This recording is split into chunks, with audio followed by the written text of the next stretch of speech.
अस्सलामुअलैकुम मेरी जान। तो जैसे कि आप सबको पता मेरा बेटा, हम अपना जो चैप्टर नंबर 16 आपकी बुक के अकॉर्डिंग, पंजाब के अकॉर्डिंग चैप्टर नंबर 17 इलेक्ट्रॉनिक्स का, बेसिक इलेक्ट्रॉनिक्स का, उसकी बात कर रहे हैं मेरे बेटे।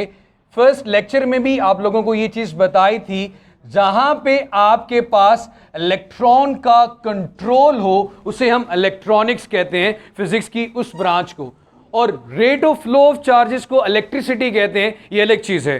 हम जब मार्केट में जाते हैं, जैसे कि अभी आप यहां से निकलो तो इलेक्ट्रॉनिक्स लिखा होता है इलेक्ट्रिक होम अप्लायंसेस के ऊपर। लाइक उसके अंदर जो कंपोनेंट्स इस्तेमाल किए जाते हैं, कंप्यूटर की जो चिप्स बनाई जाती हैं, ट्रांजिस्टर्स बनाए जाते हैं, सिलिकॉन चिप्स, आईसी बनाया जाता है, ये सारे बनाए जाते हैं सेमीकंडक्टर मटेरियल से। सेमीकंडक्टर मटेरियल वो मटेरियल है जो ना तो कंडक्टर है ना तो इंसुलेटर है। आप उसमें से करंट को कंडक्ट करवा सकते हो अपनी मर्जी से डोपिंग करके।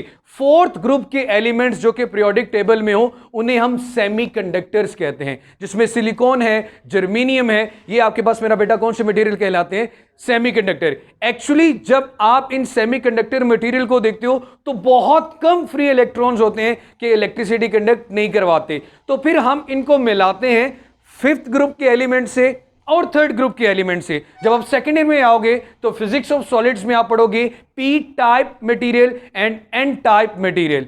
पी टाइप में पेंटावेलेंट इंप्योरिटी ऐड होगी और एन टाइप में ट्राइवेलेंट इंप्योरिटी ऐड होती है। सॉरी, ट्राइवेलेंट, पी टाइप में ट्राइवेलेंट का मतलब ऐसे एटम जिनके ऑटोनोमस शेल में 3 इलेक्ट्रॉन्स हो। पेंटावेलेंट का मतलब जिसके ऑटोनोमस शेल में 5 इलेक्ट्रॉन्स हो। ट्राइवेलेंट का मतलब थर्ड ग्रुप के एलिमेंट, पेंटावेलेंट का मतलब फोर्थ ग्रुप के एलिमेंट्स। तो ये सारी कहानी उन सेमीकंडक्टर्स के साथ है। यहां पे पहला टॉपिक हमने पढ़ा थर्मोनिक एमिशन। थर्म का मतलब हीट, एमिशन का मतलब निकलना। एक मेटल में से जब आप सेकेंड ईयर में आएंगे फिर मैं वही बात करूंगा, आप पढ़ोगे एक photo electric effect. Light fall करवाकर, हीट फॉल करवाकर इजेक्ट करवाना मेटल की सरफेस से इलेक्ट्रॉन को जो अभी तक न्यूक्लियस की गिरफ्त में मौजूद थे। आप उनको बाइंडिंग एनर्जी से जब ज्यादा एनर्जी प्रोवाइड करते हो तो वो आउटरमोस्ट शेल के इलेक्ट्रॉन्स बाहर आ जाते हैं। इसे हम क्या नाम देते थे? थर्मोनिक एमिशन का। मेरे बेटे, हमने अगला टॉपिक CRO पढ़ना है, लेकिन CRO से पढ़ने से पहले उसके कंपोनेंट्स को पढ़ना होगा। सबसे पहले हमारे पास यहां पे आ रहा है मेरा बेटा इलेक्ट्रॉन गन। कौन सा टॉपिक आ रहा है मेरा बेटा? Electron gun.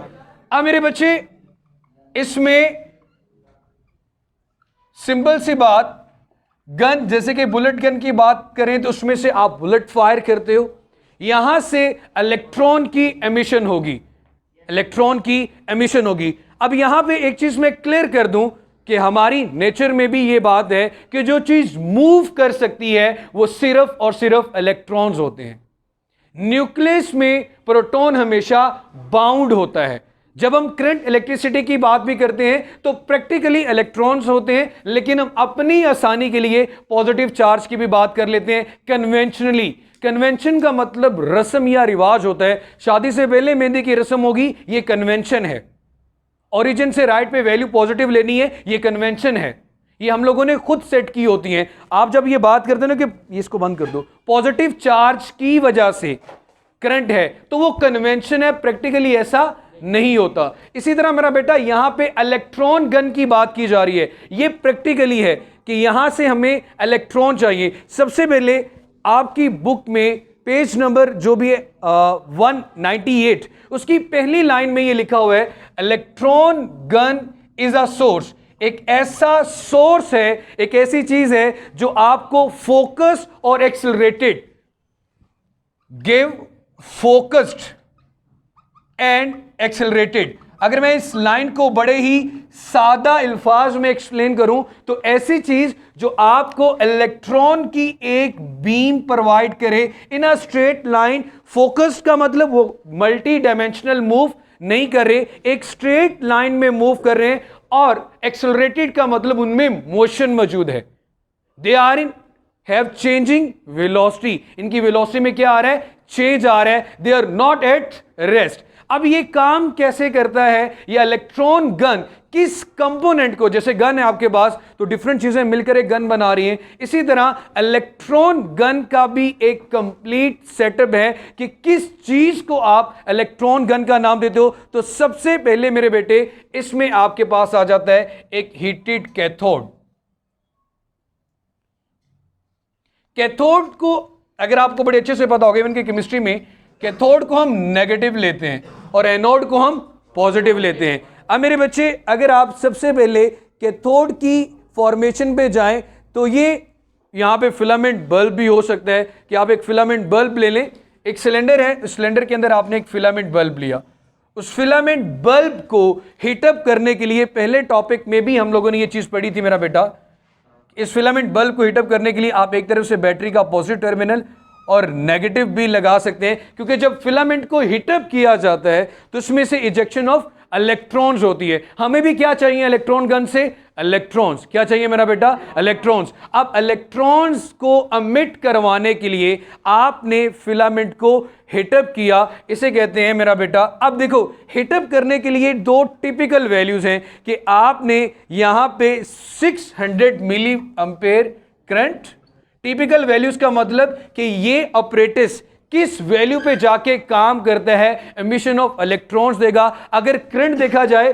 तो 600 मिली एम्पेयर, और अगर वोल्टेज की बात की जाए तो ओनली 6.3 वोल्टेज। याद रखना जब लफ्ज इलेक्ट्रॉनिक्स का आ जाएगा आपके पास तो वोल्टेज और करंट की वैल्यूज बहुत कम होंगी, लाइक कोई माइक्रो में होगी, कोई मिली में होगी। जब आप इलेक्ट्रिसिटी के साथ डील कर रहे होते हो तो आप मेगावाट में भी जाते हो, 200 वोल्टेज में भी जाते हो, लेकिन जब आप घर की डिवाइसेस की तरफ आओ, इलेक्ट्रॉनिक डिवाइसेस की तरफ आओ तो 5 वोल्ट, 10 वोल्ट, अपना चार्जर 0. कुछ वोल्ट, इस सारी चीजों में स्मॉलर वैल्यूज की तरफ आ जाते हैं, क्योंकि ये बनी होती है सेमीकंडक्टर मटेरियल्स के साथ, उन कंपोनेंट्स के साथ, तो वो कंपोनेंट्स इतने हाई वोल्टेज पे जाके तो वैसे ही जल जाते हैं। क्लियर होगी मेरे बच्चे ये बात। तो सबसे पहले मैंने कहा कि मेरे इलेक्ट्रॉन गन का जो स्टेप नंबर 1 में उसका जो पहला पार्ट है वो आपके पास एक सिलेंडर है, और सिलेंडर के अंदर आपने एक कैथोड, एक फिलामेंट बल्ब लिया। उस फिलामेंट बल्ब को जब 600 मिली एम्पेयर का करंट या 6.3 वोल्टेज की बैटरी लगा देते हो तो ये फिलामेंट हीटअप होने के बाद किसको एमिट करेगा मेरा बेटा, इलेक्ट्रॉन को। किसको एमिट करेगा मेरे बेटे, इलेक्ट्रॉन्स को। यहां पे इसके मटेरियल की कुछ बात भी की गई है भाई कि आपके पास कंट्रोल ग्रिड आ जाता, उसके बाद एक और कंपोनेंट, सेकंड कंपोनेंट क्या आ गया मेरा बेटा, इलेक्ट्रॉन ग्रिड। और इसके साथ आप देखो तो यहां पे लगा होगा नेगेटिव टर्मिनल कि हमने इसको बाइस किया हुआ है। बाइस का मतलब मेरा बेटा क्या होता है, स्विचिंग करना। क्या होता है, स्विचिंग। मैंने एक चीज को बैटरी का पॉजिटिव और नेगेटिव टर्मिनल लगा दिया तो मैंने उसकी बाइसिंग कर दी। इलेक्ट्रॉनिक्स में जब आप किसी सर्किट के साथ डीसी सोर्स लगा देते हो, कोई बैटरी लगा देते हो, कोई सेल लगा देते हो, इसको हम स्विचिंग या बाइसिंग कहते हैं। क्या कहते हैं मेरा बेटा, स्विचिंग या बाइसिंग। एक चीज याद रखना, करंट, इलेक्ट्रिसिटी या इलेक्ट्रॉनिक्स कुछ भी आपने पढ़ना हो तो आपको उसकी टर्म्स का आना जरूरी है। जैसे केमिस्ट्री में आप लोग जब कोई टॉपिक पढ़ते हो तो उसकी एक स्पेसिफिक टर्म्स यूज की जाती हैं, बायो में स्पेसिफिक टर्म्स यूज की जाती हैं कि किसी मटेरियल की या किसी बंदे की कोई कैरेक्टरिस्टिक्स डिस्कस करनी है तो कुछ खास पॉइंट्स होते हैं। सिमिलरली यहां पे अगर मैं बैटरी की बात करता हूं हमेशा ये सिंबल यूज करेंगे हम, एसी की बात करते हैं तो हमेशा ये वाला सिंबल यूज करते हैं हम, डायरेक्ट करंट के लिए ये आ जाता है। तो इसी तरह मेरा बेटा जब स्विचिंग की बात की जाती है तो वर्ड बाइसिंग बोला जाता है। क्या बोला जाता है मेरा बेटा, बाइसिंग। ये कंट्रोल ग्रिड है। इसके लफ्ज से ये बात पता चल रही है कि यहां पे आपके पास किसी किस्म की कोई कंट्रोलिंग तो इन्वॉल्व होगी, और ये कंट्रोल ग्रिड दो तरह के मटेरियल से बनाया जाता है। लाइक यहां पे सबसे पहले है निकल मटेरियल। किससे बनाया जाता है, निकल से। आयरन, कोबाल्ट, निकल, एक्चुअली ये फेरो मैग्नेटिक मटेरियल्स भी होते हैं जो अट्रैक्ट होते हैं मैग्नेट से। अब मेरे बच्चे इसको नेगेटिव बाइस करने का मतलब यह है कि ये कंट्रोल करता है अमाउंट ऑफ इलेक्ट्रॉन्स को। कैसे कंट्रोल करता है, मेरे बेटे आप सबको पता है कि जब यहां से इलेक्ट्रॉन निकलेंगे, इलेक्ट्रॉन के ऊपर चार्ज क्या होगा?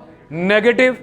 अगर नेगेटिव के सामने नेगेटिव ही आ जाए तो वहां पे क्या होगी? रिपल्शन।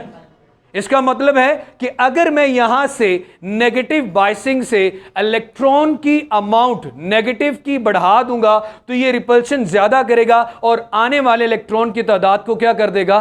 कम कर देगा। और अगर इसको मैं कम नेगेटिव रखूंगा तो यहां से मैक्सिमम इलेक्ट्रॉन पास हो सकते हैं। ये बात क्लियर होगी मेरे बच्चे? यहां से मैक्सिमम इलेक्ट्रॉन क्या हो सकते हैं? पास हो सकते हैं। तो ये कंट्रोल ग्रिड का काम सिंपली हमारे पास सेकेंड कंपोनेंट का काम, to control the amount of electrons, to control the amount of electrons, electrons की तादाद को कम या ज्यादा करना, या फिर आप ये कह सकते हो कि कंट्रोल करना। अब मेरे बेटे उसके बाद हमारे पास आ गया है एक्सेलरेटिंग एनोड। अगेन मेरे बच्चे मैं बता दूं कि नेगेटिव बाइस को इंक्रीज करने से यहां पे जब नेगेटिव बाइसिंग इंक्रीज होगी तो आने वाले इलेक्ट्रॉन्स की रिपल्शन होगी। इसलिए मेरे बेटे इलेक्ट्रॉन्स देखो, the electron which passes from the control grid is accelerated by the high positive potential. आपने इसको बाइस किया हुआ है हाई पॉजिटिव पे, इसको बाइस किया था नेगेटिव पे।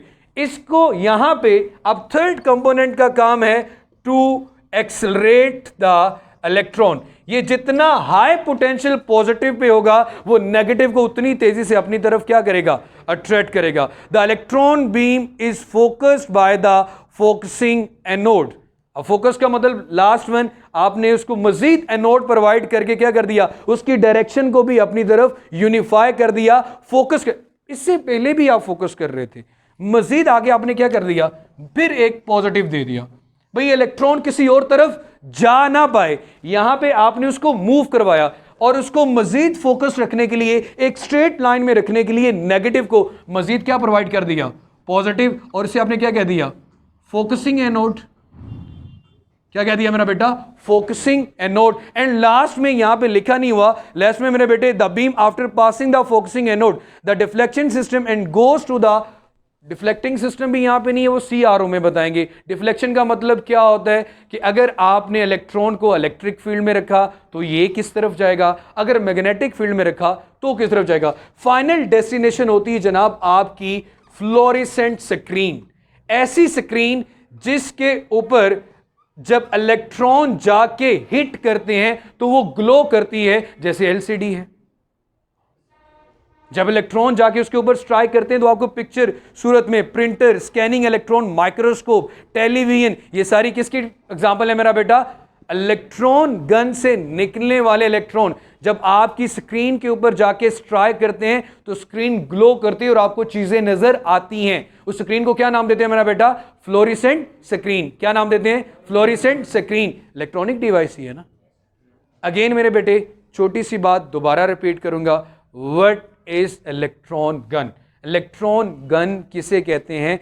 अब मेरे बेटे electron gun consist of a glass tube, इसके ऊपर आप very pressure well negatively charge electrode और पॉजिटिवली चार्ज आपके पास क्या होता है मेरा बेटा? एनोड होता है। Electrons are emitted through the indirect heated cathode.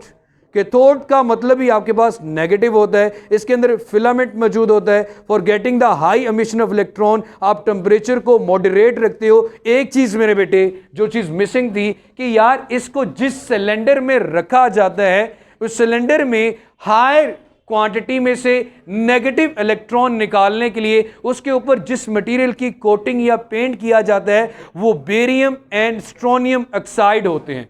क्या होते हैं मेरा बेटा? Barium and strontium oxide. मेरे बच्चे प्लीज एक दफा सुन लीजिएगा मेरी जान, उसके बाद बोलिएगा।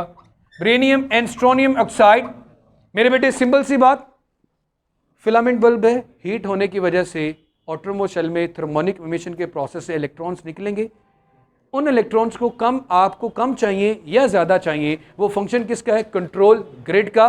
कंट्रोल ग्रिड नेगेटिवली बाइस्ड है, अगर आप उसकी नेगेटिव बाइसिंग बढ़ा देंगे तो यहां से आने वाले इलेक्ट्रॉन को ये क्या करेगा? ज्यादा रिपेल करेगा और आगे कम पहुंचेंगे। और अगर आप चाहते हैं कि मैक्सिमम इलेक्ट्रॉन आपकी स्क्रीन तक जाएं तो इसकी नेगेटिव बाइसिंग को कम कर दें। उसके बाद आपके पास आ जाता है मेरा बेटा एनोड। एनोड पॉजिटिव को कहते हैं, जिस तरह बैटरी का पॉजिटिव टर्मिनल एनोड होता है।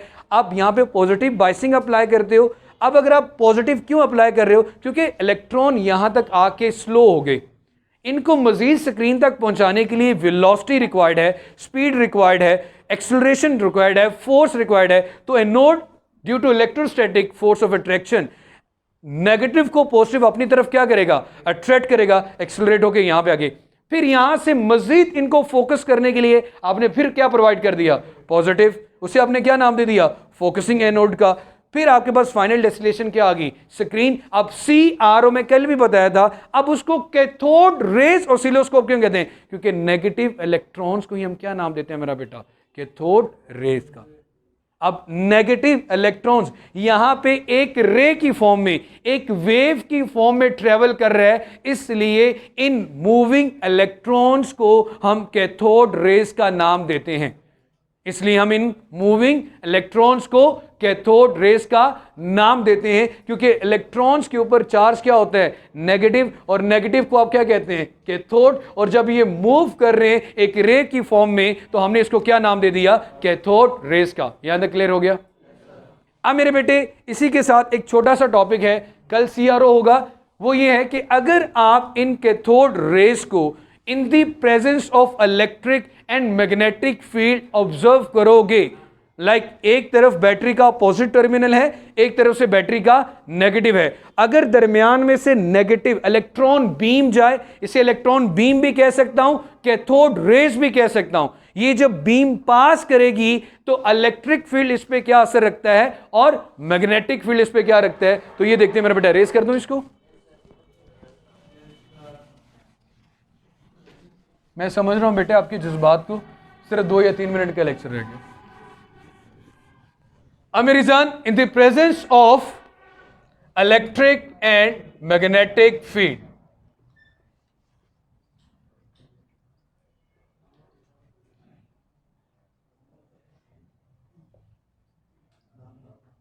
मेरे बेटे प्लीज थोड़ा सा सब्र।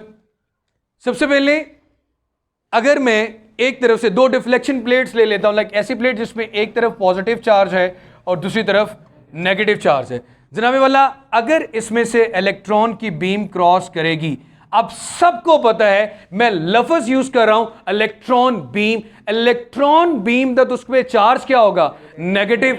पॉजिटिव प्लेट नेगेटिव चार्ज को अपनी तरफ क्या करेगी, अट्रैक्ट करेगी, तो डिफ्लेक्शन हो गई, डिफ्लेक्शन टूवर्ड्स पॉजिटिव। मतलब आपका इलेक्ट्रॉन डिफ्लेक्ट करेगा, इसलिए इन प्लेट्स को क्या नाम दिया जाता है, डिफ्लेक्शन प्लेट्स का। क्या नाम देते हैं मेरा बेटा, डिफ्लेक्टिंग प्लेट या डिफ्लेक्शन प्लेट्स। उसके बाद मेरे बच्चे, ये तो था आपका इलेक्ट्रिक फील्ड। मैग्नेटिक फील्ड क्या होता है कि एक तरफ आपके पास नॉर्थ मौजूद हो और दूसरी तरफ आपके पास साउथ मौजूद हो। अब देखो मेरे बच्चे, लाइक मैं ये कह लेता हूं ये नॉर्थ है और ये आपके पास साउथ है। एक मैग्नेट है, इस नेचर में आप जिस मर्जी साइज पे माइक्रोस्कोपिक लेवल पे भी जाके देखेंगे तो हर एटम एक टाइनी मैग्नेट है और हर मैग्नेट के 2 ही पोल्स होते हैं, एक north and south. Monopole exist ही नहीं करता। नॉर्थ टू साउथ जिस तरह इलेक्ट्रिक फील्ड लाइंस पॉजिटिव से नेगेटिव होती हैं, दरमियान में उनका फील्ड मौजूद है कि वो किसी चार्ज पे फोर्स लगा सकते हैं। सिमिलरली अगर आप मैग्नेट की बात करोगे, मैग्नेटिक फील्ड की बात करोगे, तो magnetic field north to south होता है। अगर दरमियान में से इलेक्ट्रॉन बीम, अब खुद देखो इलेक्ट्रॉन बीम मूव करती हुई इसमें से गुजरेगी। आप सब ने पढ़ा है कि जब इलेक्ट्रॉन मूव करेगा तो अपनी सराउंडिंग में मैग्नेटिक फील्ड पैदा करेगा। जब सराउंडिंग में मैग्नेटिक फील्ड पैदा करेगा तो वो फील्ड ऊपर में भी हो सकता है नॉर्थ हो और नीचे क्या हो, साउथ। नॉर्थ नॉर्थ को क्या करेगा, रिपेल करेगा। इलेक्ट्रॉन मजीद क्या करेगा, या तो इस तरफ डिफ्लेक्ट हो जाएगा या फिर इस तरफ डिफ्लेक्ट हो जाएगा। मजीद मैं ये कहूं कि आपके पास जब एक मूविंग इलेक्ट्रॉन इलेक्ट्रिक फील्ड में एंटर्ड हो या मैग्नेटिक फील्ड में एंटर हो, दोनों केसेस में वो क्या होता है, डिफ्लेक्ट होता है, अपने ओरिजिनल पाथ पे नहीं रहता। इट मीन्स कि अगर आपको इलेक्ट्रॉन की डायरेक्शन को मोड़ना होगा तो आप किसका काम लेंगे मेरा बेटा, इलेक्ट्रिक फील्ड का या मैग्नेटिक फील्ड का। अगेन क्वेश्चन यहां पे ये पैदा होता है जनाब कि हमें अगर ये चीज देखनी हो कि इलेक्ट्रॉन किस डायरेक्शन में डिफ्लेक्ट होगा, अगेन वही यूज कि आप right hand grip rule use करें या फिर आप किसका इस्तेमाल करें, लेफ्ट हैंड फ्लेमिंग रूल का, तो आप डायरेक्शन ऑफ मैग्नेटिक फील्ड देख सकते हैं। सो यहां तक मेरे बेटे आज का हमारा टॉपिक था। कल इंशाल्लाह बात करेंगे मेरी जान CRO पे। अपना ख्याल रखिएगा, खुश रहें, आबाद रहें, अल्लाह हाफिज़।